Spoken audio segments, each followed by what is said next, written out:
Tina Riley, Stillwater.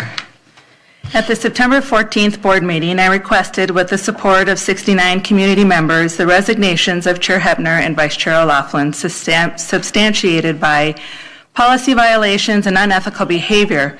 While I appreciate your efforts to respond, neither policy violations nor ethics were addressed in either of them. What was addressed was emotion.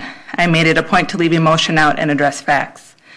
George, being a survivor of stage 4 cancer is no small feat. I congratulate you, and that is not something I offer lightly. I have put 2 of my own children through cancer treatments, a very rare cancer not known to be genetic, yet we are one of only 2 families known to be to the research team and experts at Baylor. What I have learned through those experiences is persistence, patience, teamwork, and the endless ability to discover new information, new ideas, and new processes. I've also learned how to digest information, eliminating knee-jerk reactions and putting the feels on hold until all information is in.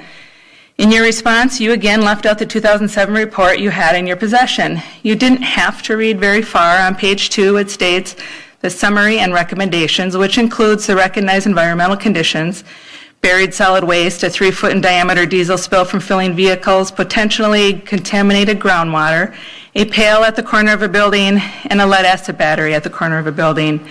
None of these things justify the imminent need to vacate property. Omitting selective pieces of information to achieve your desired result is disingenuous. Paula, I'm sure you're familiar with the word libel. You've recently published more than one article in which you claim I am a representative of a small hate group that engages in personal attacks. First, I'm not sure what I am a representative of. I hold no office and I haven't been elected to any position, and I'm unaware of any hate site. Second, I have not engaged in personal attacks, and I am not dishonest. You also haven't had a conversation with me about what my concerns might be, so how can you claim you know those? What I do represent is my own quest for truth and transparency, and I'm sure you've read my affidavit and that has already been made clear.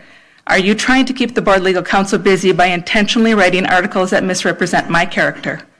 BGP 2.1.1.2, the board shall govern with emphasis on integrity and truthfulness in all methods and practices. I haven't launched any campaign for your removal. The 69 signatures were effortless. Don't minimize those 69 taxpayers. BGP 2.2.2.1, our shared beliefs are all people have inherent value. The majority of District 834 does not agree with your idea of your duty to the voters and deceiving taxpayers with a $97.5 million bond. Your own district survey proves that and was reinforced last election. Remember, only 25,000 votes were for pro-bold candidates, while 44,000 votes were for anti-bold candidates. My request for your resignations has to do with the here and now and the fact that you continually violate board policy and look the other way. Paula, there is no reason you do not follow board governing policies, as you are currently on the policy working group. A common thread in your BGP is honesty, truthfulness, and respect, with each of these characteristics lacking in your performance on the board. Your responses do not justify your violations, as far as following Mary Cicconi's advice of, when you're asked a question, answer the question you want to be asked. I'm not sure skirting around questions is a good idea at a time when you have broken the trust with the community. BGP 2.2.2.9, relationships based on caring, honesty, and respect strengthen our community. BGP 2.1.1.9, the board shall govern with emphasis on policy governance. I have mentioned 7 different policy violations and defamation. As a board chair and a vice chair running for state office, this is unacceptable. The silence by the rest of the board is deafening, and the dismissiveness of my request is disconcerting.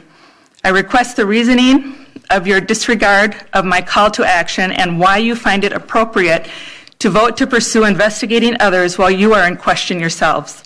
I am reiterating my request for the board to take action. I also want an apology in print on both Paula's personal Facebook page and in the lowdown, along with a retraction in regard to the criminal defamation statute 609.765 and statute 548.06, damages for libel. Thank you. Thank you so much. Ms. Amy Burback.